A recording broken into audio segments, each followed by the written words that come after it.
What's up, everyone? Lost in the Reel has hit 2,000 subscribers, so he's doing a competition where we list off 3 hidden gem movies that we think are kind of more underrated. So that's what I'm going to be doing in today's video. And first off, I just want to say huge congratulations to Sean from Lost in the Reel. He's just such an awesome dude, and he's hit 2,000 subscribers. I can't think of anyone who deserves it more. His videos are amazing. His reviews are very in-depth. He covers a lot of more under-the-radar movies. He showed me a lot of movies that I definitely want to check out and have checked out. And he's just he's so supportive on on his channel. He's even come on my channel. He's just such an awesome dude, and I can't think of anyone who deserves it more. So just huge congratulations, dude. That's amazing. And I'm really excited to enter in this competition that you're having. So for my first movie, I picked Quest for Fire from 1981. This movie is directed by Jean-Jacques Annaud. And essentially this movie follows a group of cavemen as they kind of go on a quest or through the world searching for fire. Obviously, fire back then was life and very, very important to, prehistoric people. Obviously fire does a lot and stuff like that. So essentially, once again, they're going through the undeveloped world, and essentially you're following them on their adventure as they kind of encounter mammoths, they go encounter wolves, they encounter different tribes. And essentially, really, this movie is an adventure movie, and this movie is completely filmed in a made-up language, which immediately I just thought was absolutely awesome. The fact that they wrote a completely made-up language for this movie, and it works really well. There's not like a lick of dialogue, there's no subtitles or anything, so you don't even know what they're saying. I think, and that just worked, and that's just like a ton of fun. It's a super neat concept. But on top of that, I just think this movie's amazing. It's very vast with what it covers, as once again, you're going all the way back to, prehistoric time periods of following cavemen, and you don't notice any of that. You feel like you're just watching these characters go on an adventure. The performances are amazing. Obviously, they're playing cavemen. They're not really talking. They're just more doing things, like making noises and stuff like that.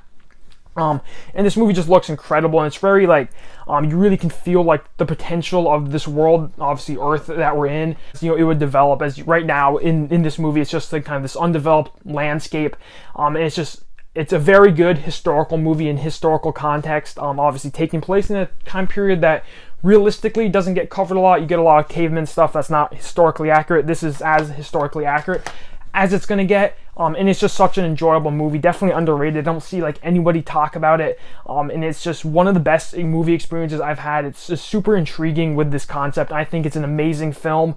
I would give it 4.5 stars or 5 stars. My second pick is going to be Mud from 2012, a little more well-known of a movie. It's maybe a more underrated, more than a hidden gem, but I just think this movie is absolutely amazing. It's directed by Jeff Nichols from 2012, and essentially this movie takes place in Arkansas, kind of in the deep south, as you follow Ellis, played by a very young Ty Sheridan, as he meets Mud, who's played by Matthew McConaughey. Essentially, they agree to help each other with different things in their life, and essentially it's very much like a modern coming-of-age film, as Ellis in this movie, as he kind of grows up and learns things about life, and there's a lot of messages about life and stuff like that.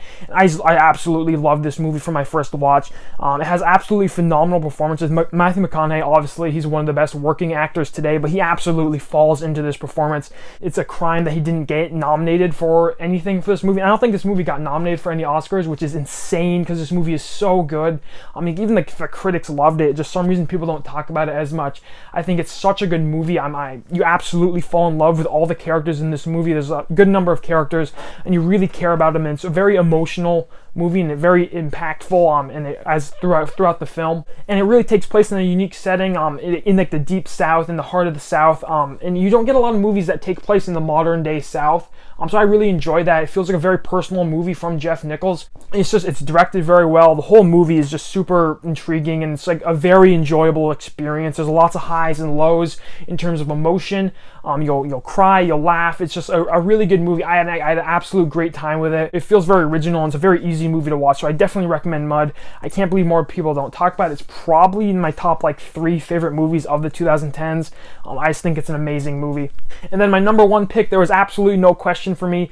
It's one of my favorite movies of all time, definitely in my top 20, and that's going to be Master and Commander: The Far Side of the World. This is directed by Peter Weir from 2003, and it stars Russell Crowe and Paul Bettany. And essentially in this movie, you're following Russell Crowe, and he plays a British captain during the Napoleonic era and he's like, I think he's in South America, and he's hunting a French ship, and they're essentially chasing him, trying to track down this ship throughout the movie. Essentially, in this movie, the main plot is you really get to see Russell Crowe, Jack Aubrey. He's playing Captain Jack Aubrey. You really get to see his allegiance with the British Empire versus his allegiance to his men, and he makes some gut-wrenching, very hard-hitting decisions on what he has to do, and you really feel the pressures of him being this captain in this situation. And it's absolutely phenomenal film. I think it's one of the best movies ever made. It just looks incredible. The opening scene is like a ship battle scene, hands down my favorite battle scene of that kind. I love historical films, and I love battle scenes, and that scene just absolutely blew me away. The cinematography in this movie is just incredible. The score is really good. The performances from Russell Crowe and even Paul Bettany in here are absolutely amazing. I actually prefer this movie to Gladiator when it comes to Russell Crowe movies. This would be my favorite Russell Crowe film. Peter Weir does such a good job directing. The story is really strong, and it's also a very historical accurate film. If you're looking for more accurate historical films, this movie is supposedly very accurate. It's such an excellent movie. It's a crime more people don't talk about it, in the vein of a movie like Gladiator, which is very similar in a lot of ways, as once again it's a more immersive historical film. But I absolutely love this movie. It's very impactful, and it's a very emotional and brutal film, as once again you follow Russell Crowe as he has to make these difficult decisions. It's a very well-made film that I absolutely love. If you're into historical films, especially in the Napoleonic era, once again, there's not going to be like musket fire and musket battles, but ship battles and just like the drama of this era of him being a captain and his responsibility to his men and to the British Empire. It's done perfect. I love this movie. I would give it 5 stars. It's just such a good film. Anyways, so that's going to be my 3 hidden gems for Lost in the Reel's competition. Once again, huge congratulations to Lost in the Reel.